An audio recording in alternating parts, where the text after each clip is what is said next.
કેમ છો બધા?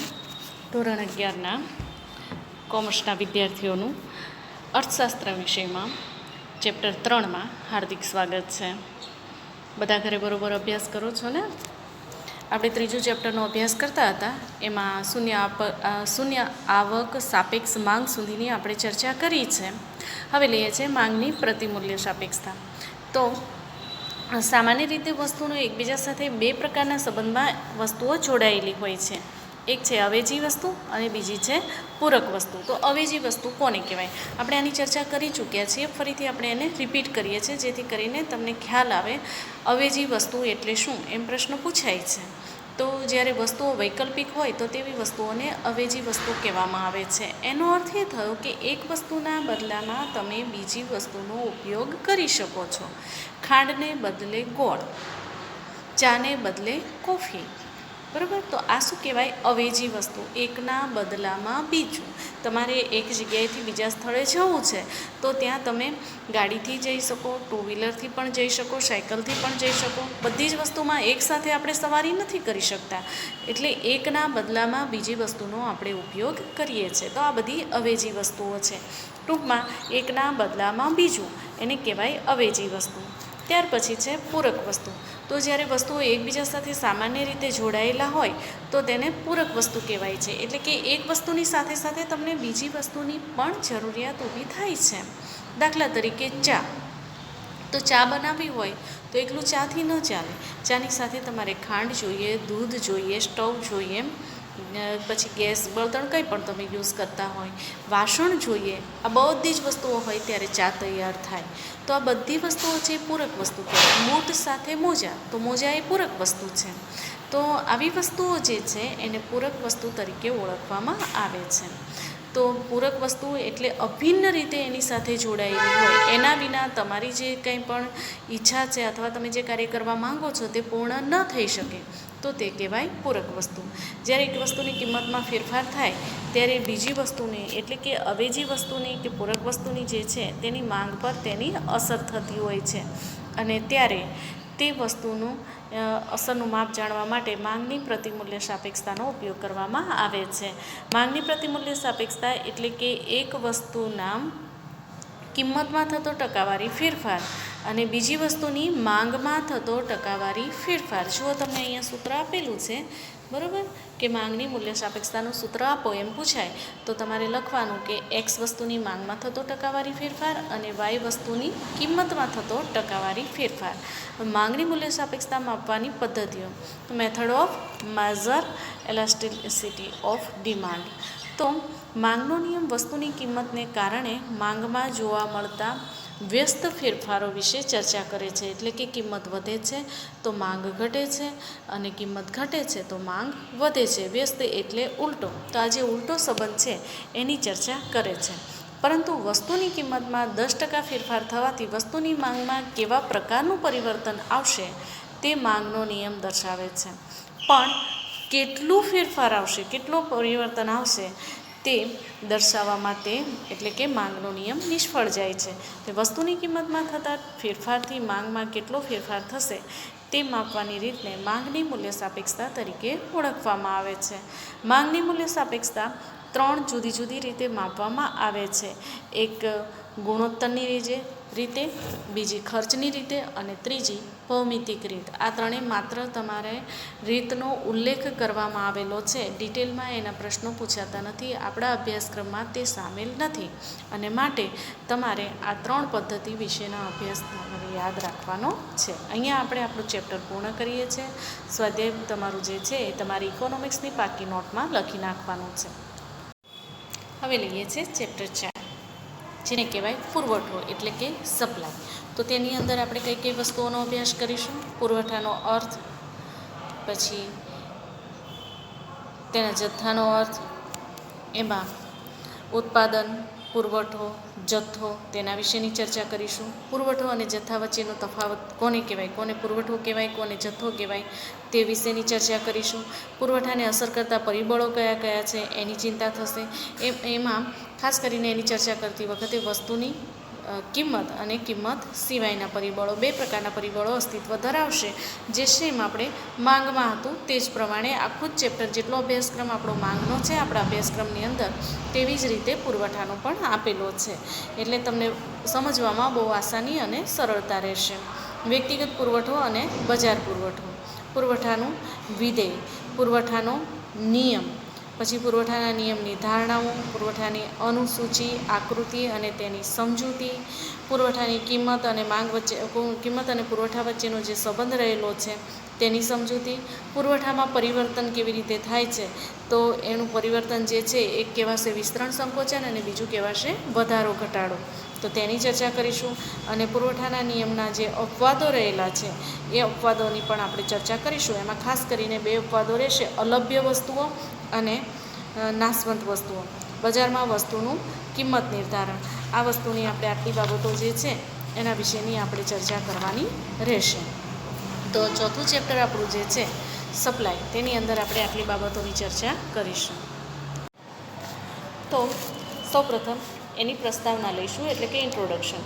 બજાર આધારિત અર્થતંત્રમાં માંગ પુરવઠાના પરિબળો વસ્તુની કિંમત નિર્ધારણ કરવામાં ખૂબ જ અગત્યનો ભાગ ભજવે છે તેમ કહેવાય.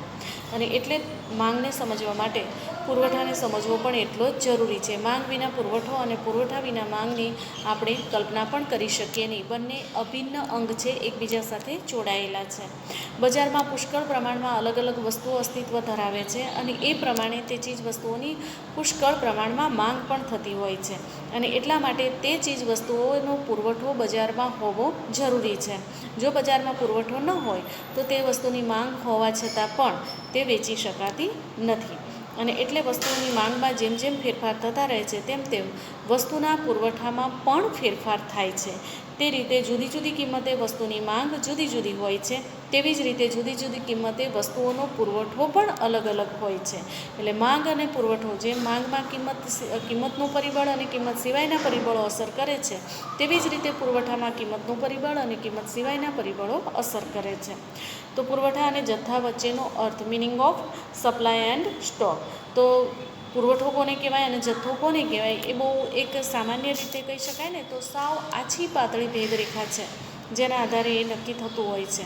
તો પુરવઠો કોને કહેવાય તેના વિશેની આપણે ચર્ચા કરીશું, જથ્થો કોને કહેવાય તેના વિશેની ચર્ચા કરીશું. તો સૌપ્રથમ સામાન્ય રીતે ઉત્પાદન, પુરવઠો અને જથ્થો, આ બધી જ વસ્તુઓને આપણે એક સરખું જ ગણતા હોઈએ છીએ, પણ આ ત્રણેય બાબતો અલગ અલગ છે. એની વચ્ચે સામાન્ય ચોક્કસપણે એનો એક તફાવત રહેલો હોય છે. તો પહેલું લઈએ ઉત્પાદન. તો ઉત્પાદન કોને કહેવાય કે ચોક્કસ સમયે, ચોક્કસ જગ્યાએ, ચોક્કસ સંખ્યામાં, ચોક્કસ પ્રકારના સાધનો દ્વારા જેટલા પ્રમાણમાં ચીજ વસ્તુઓ તૈયાર થાય છે તેને ઉત્પાદન કહેવાય. બરાબર. અને ઉત્પાદન એ ઉત્પન્ન થયેલી વસ્તુઓનું પ્રમાણ દર્શાવે છે. કેટલા એકમો તૈયાર થયા, કેટલા કિલોગ્રામ, કેટલા ક્વિન્ટલ, કેટલું ટન, એવી રીતે એને જથ્થામાં દર્શાવી શકાય છે. એટલે એનું પ્રમાણ દર્શાવી શકાય છે. ત્યાર પછી પુરવઠો.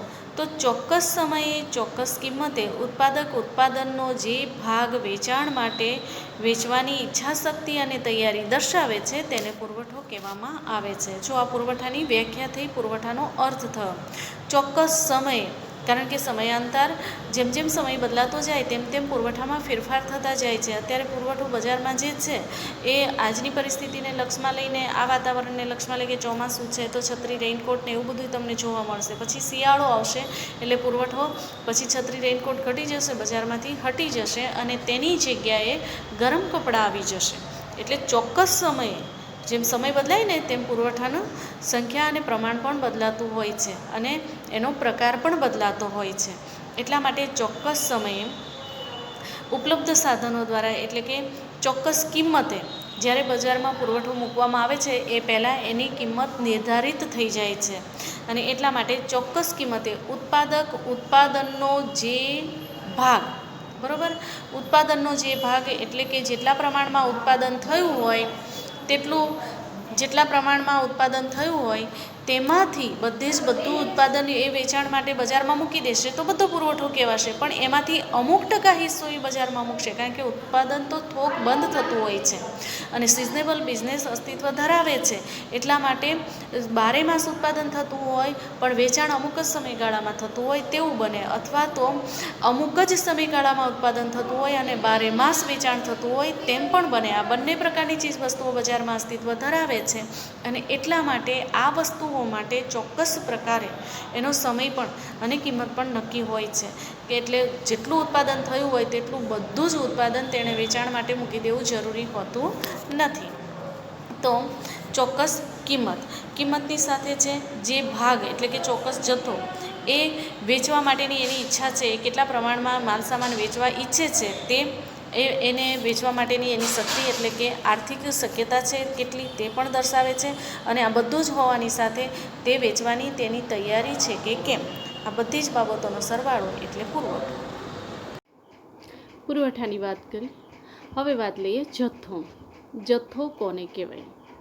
સામાન્ય રીતે જથ્થો એટલે કેટલો આપણી પાસે માલ સામાન છે એને આપણે જથ્થો કહેતા હોઈએ છીએ. ટૂંકમાં ઉત્પાદિત થયેલું જે કંઈ પણ માલ સામાન છે એને આપણે જથ્થા તરીકે ઓળખી શકીએ.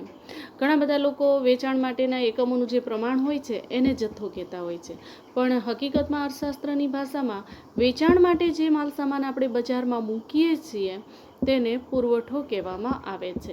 જથ્થો એટલે તમારી પાસે ઉત્પાદિત એકમ જેટલા પણ છે એનું પ્રમાણ જે છે એને જથ્થો કહેવાય. ગોડાઉનમાં જે માલસામાન પડ્યો હોય એ જથ્થો કહેવાય અને બજારમાં વેચવા માટે મૂક્યો હોય તેને પુરવઠો કહેવાય. બરાબર, ત્રણેયનું તમારે તુલનાત્મક અભ્યાસ કરવાનો છે. ઉત્પાદન, પુરવઠો અને જથ્થો, ત્રણેય વસ્તુઓ, ત્રણેયનો અર્થ તે કોને કહેવાય, ત્રણેય એકબીજા સાથે કેવી રીતે સંલગ્ન છે એ વસ્તુની તમારે ખાસ અભ્યાસ દ્વારા ધ્યાનથી સમજવાની જરૂર છે. પ્રથમ આપણે પુરવઠાનો જે અર્થ છે એને વિસ્તૃત રીતે સમજીએ તો પુરવઠાના અર્થને સમજવા માટે કેટલાક મુદ્દા પણ સમજવા જરૂરી બને છે. એમાં છે વેચવાની તૈયારી. બરાબર, ઈચ્છા, શક્તિ અને તૈયારી. જે માંગમાં 3 પરિબળો ખૂબ જ મહત્ત્વના છે તેવી જ રીતે પુરવઠામાં પણ આ 3 પરિબળો ખૂબ જ મહત્ત્વના છે. તો જે વ્યક્તિ માલસામાન વેચવા માંગે છે અથવા જેણે ઉત્પાદિત કર્યો છે, જેની પાસે માલસામાન છે તેની વેચવાની તૈયારી હોવી જોઈએ. પછી કોઈ પણ ઉત્પાદન હોય, કોઈ પણ એકમ હોય, જો વ્યક્તિ વેચવા ન ઈચ્છતો હોય તો જબરજસ્તી આપણે તેની પાસેથી માલસામાન લઈ શકતા નથી. એટલા માટે તેની વેચવાની તૈયારી હોવી જોઈએ. કોઈ પણ ઉત્પાદક હોય કે વેપારી હોય. બરાબર, વેપારી હોય તો તૈયાર માલ સામાનનું વેચાણ કરે છે, ઉત્પાદક હોય તો પોતે બનાવીને વેચે છે. પુરવઠો એને નથી કહેવાતો કે જેટલો માલ વેપારી પાસે છે, પણ દાખલા તરીકે રાજકોટની ઓઇલ મિલના વેપારી પાસે તેલના 500 ડબ્બા હોય. બરાબર, હવે 500 ડબ્બા છે પણ જ્યાં સુધી એ 500 ડબ્બા છે એમાંથી હજુ તેલના ભાવ વધશે એમ વિચારીને એ 500 ડબ્બા વેચવા માટે નથી કાઢતા. એનો અર્થ એ થયો કે ભવિષ્યમાં ભાવ વધે ત્યારે વેચશે એમ નક્કી કરી અને તે વેચાણ માટે મૂકતા નથી. તો અહીંયા એની વેચવાની તૈયારી નથી, તો એનો અર્થ એ થયો કે ગોડાઉનમાં મૂકી રાખે છે, તો એ માલ સામાન વેચાશે નહીં. અને એટલા માટે કોઈ પણ વસ્તુની માલ સામાન હોય કે એકમ હોય, કંઈ પણ હોય, તો એની વેચવાની જે તે વ્યક્તિના કંટ્રોલમાં જે માલ સામાન છે કે વસ્તુ છે, જે એનો માલિક છે, એ વેચવા તૈયાર હોવો જોઈએ. જો એ વેચવા તૈયાર નહીં હોય તો સામેવાળી વ્યક્તિ તેને ખરીદી શકતી નથી. અને એટલા માટે જ પુરવઠો શૂન્ય બની જાય. 500 ડબ્બા છે એની પાસે, પણ 500 ગોડાઉનમાં મૂકી રાખે છે. ભવિષ્યમાં ભાવ વધશે એમ વિચારીને તે અત્યારે માલસામાન વેચતા નથી, તેલના ડબ્બા વેચવા માટે બજારમાં મૂકતા નથી. એનો અર્થ એ થયો કે પુરવઠો શૂન્ય છે, જ્યારે જથ્થો એ 500 ડબ્બાનો જથ્થો છે એમ કહી શકાય. તો આવી રીતે જો વેપારી 500 ડબ્બામાંથી 300 ડબ્બા વેચવા માટે કાઢે તો તેવા સંજોગોમાં 300 ડબ્બા જે છે એ એનો પુરવઠો કહેવાય અને બાકીના 200 હજી એણે મૂકી રાખ્યા છે, એ વેચવા નથી કાઢ્યા, તો એ 200 રૂપિયા છે એનો જથ્થો કહેવાશે. તો આવી રીતે પુરવઠો અને જથ્થો એ અલગ અલગ બાબતો છે. અહીંયા એમ કીધું છે કે 300 ડબ્બા વર્તમાન ભાવે વેચવા તૈયાર હોય તો 300 રૂપિયા છે એ પુરવઠો કહેવાય. ત્યાર પછી છે વેચાણની શક્તિ. બરાબર, વેચવા માટે તે શક્તિમાન હોવો જોઈએ.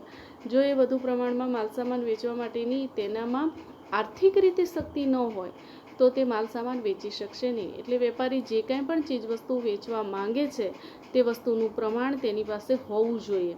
જો તમારી પાસે તે વસ્તુ જ ન હોય તો તમે તેને વેચી શકતા નથી. બસ એમ જ તમે ફેસ ટુ ફેસ ઓરલી કોઈ પણ પ્રકારનો સોદો કરી નાખો તો પછી એ વસ્તુ એને પ્રોવાઈડ તો કરવી પડે ને. જો તમે તેમ નથી કરી શકતા તો સોદો ફોક થાય. અને એટલા માટે તે વસ્તુનું પ્રમાણ તેની પાસે હોવું જરૂરી છે. તેલના વેપારી જો 500 ડબ્બા ધરાવે છે એનો અર્થ એ થયો કે એની પાસે 500 ડબ્બા ઉત્પાદિત થયેલા હયાત હોવા જોઈએ.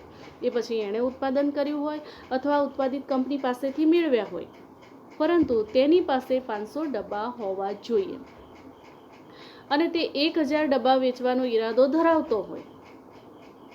બરાબર, ડબ્બા એની પાસે કેટલા છે? 500. હવે વેચવાની ઈચ્છા કેટલી રાખે છે? 1000 ડબ્બા.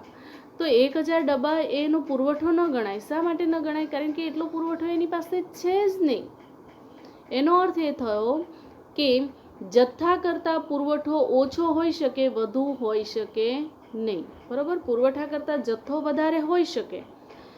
એટલે કે 500 ડબ્બા હોય તો એ એનો જથ્થો છે, એના કરતાં પુરવઠો ઓછો જ હોય, એની જેટલો હોય પણ એનાથી વધારે ન હોઈ શકે.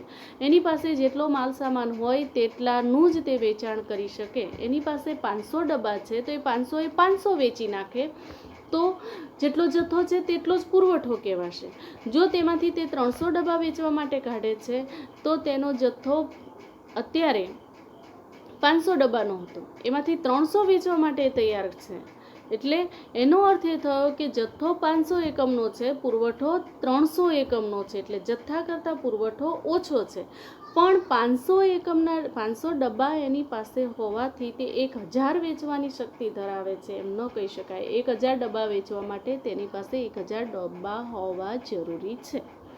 એટલે પુરવઠો એ જથ્થા કરતાં ઓછો હોઈ શકે, જથ્થાની જેટલો જ હોઈ શકે, જથ્થા કરતાં પુરવઠો વધારે હોઈ શકે નહીં. ત્યાર પછી છે વેચવાની ઈચ્છા. વસ્તુ વેચવાની શક્તિ અને તૈયારી હોય એની સાથે ઉત્પાદકને એટલે કે વેચનાર વ્યક્તિ જે છે એણે પોતે ઉત્પાદન કર્યું હોય અથવા તો તૈયાર ઉત્પાદિત માલ સામાન લાવ્યા હોય, પણ તેની વેચવાની ઈચ્છા હોવી જોઈએ. જો તેની વેચવાની ઈચ્છા ન હોય તો માલ સામાન તૈયાર હોય, વેચી શકે તેટલી તેની શક્તિ હોય, છતાં પણ જો તેની ઈચ્છા ન હોય તો અહીંયા પુરવઠો શક્ય બનતો નથી.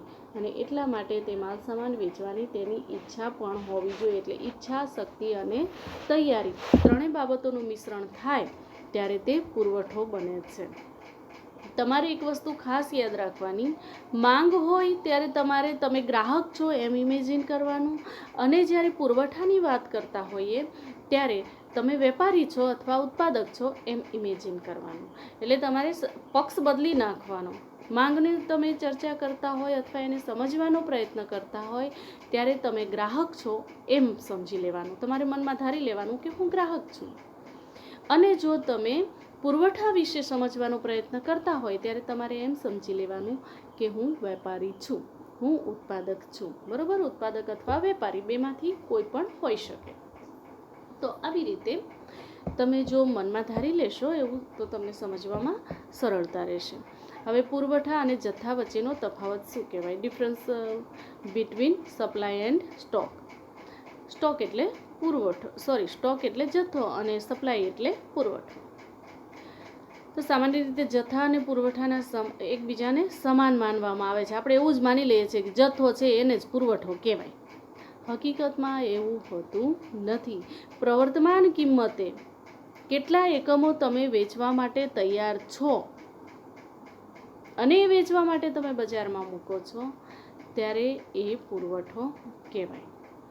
વસ્તુના તમામ એકમો વર્તમાન કિંમતે ઉત્પાદક વેચવા માટે તૈયાર ન હોય એવું પણ બને તો જથ્થો અને પુરવઠો જુદો પણ પડી શકે છે. એની પાસે 500 ડબ્બા તેલના છે, પરંતુ એ 500 વેચવા માટે તૈયાર નથી, એ માત્ર 300 વેચવા તૈયાર છે. તો પુરવઠો અને જથ્થો એ બંને વચ્ચે તફાવત બની શકે છે. હા, એ 500 ડબ્બા વેચવા માટે બજારમાં મૂકી દેશે તો પુરવઠો અને જથ્થો બંને એક કહેવાશે, એટલે કે સમાન કહેવાશે. તો આમ ઉત્પાદકની વસ્તુ વેચવાની શક્તિ એ જથ્થો છે અને પ્રવર્તમાન કિંમતે વેચવાની શક્તિ અને તૈયારી એ પુરવઠો છે. આમ જથ્થો એટલે વસ્તુના કુલ વેચાણક્રમ એકમોનું પ્રમાણ.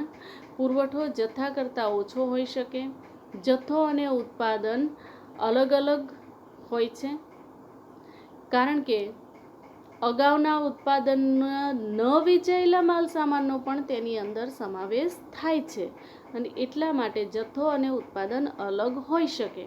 શા માટે? દાખલા તરીકે 500 ડબ્બા તેની પાસે જ છે, તે વેચવા માટે તૈયાર છે, પરંતુ તેમાંથી 100 ડબ્બા એવા છે કે ગયા વખતને ઉત્પાદન અગાઉથી થઈ ગયેલું હતું પણ એટલા 100 ડબ્બા નહોતા વેચાયા, એ હવે આપણે અત્યારે વેચવાના છીએ. તો તેવા સંજોગોમાં ઉત્પાદન અને જથ્થો અલગ હોઈ શકે. બરાબર? તો આ વસ્તુ દરેક જણે ખાસ યાદ રાખવાની. એવું લાગે તો અંડરલાઈન કરી રાખજો.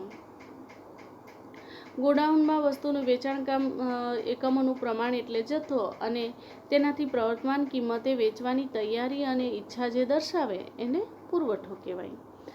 હવે પુરવઠાને અસર કરતા પરિબળો વિશે જોઈશું. Factors affecting supply, determination of supply.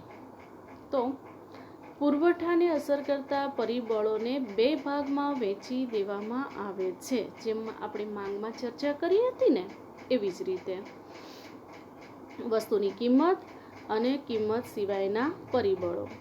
ચીજ વસ્તુઓનો પુરવઠો નીચે આપેલા પરિબળો પર વધારે પરિબળોથી વધુને વધુ પ્રમાણમાં પ્રભાવિત થાય છે તેમ કહી શકાય. એમાં પહેલું છે વસ્તુની કિંમત. કિંમત એ પુરવઠાને અસર કરતું ખૂબ જ નિર્ણાયક પરિબળ છે. કિંમત વધે તો પુરવઠો પણ વધશે, કિંમત ઘટશે તો પુરવઠો પણ ઘટશે. એટલે કિંમતમાં ફેરફાર થવાથી પુરવઠામાં પણ ફેરફાર થાય છે. એટલે તે નિર્ણાયક પરિબળ છે અને ખૂબ જ મહત્વનું છે તેમ કહી શકાય. જથ્થો અને ઉત્પાદન, આપણે જે વસ્તુની વાત કરીએ છીએ એની અંદર મહત્તમ નફા માટે કામ કરતો ઉત્પાદક વસ્તુની કિંમત વધે તો વસ્તુને વધુને વધુ પુરવઠો બજારમાં વેચવા માટે મૂકે છે, અને જો કિંમત ઘટે તો બજારમાંથી પુરવઠો પાછો ખેંચી લે છે અથવા નવો પુરવઠો તે બજારમાં વેચવા માટે મૂકતો નથી અથવા તો ઓછો મૂકે છે. એટલે એનો અર્થ એ થયો કે જ્યારે વસ્તુની કિંમત વધે ત્યારે પુરવઠાનું પ્રમાણ વધે છે, વસ્તુની કિંમત ઘટે ત્યારે પુરવઠાનું પ્રમાણ ઘટે છે.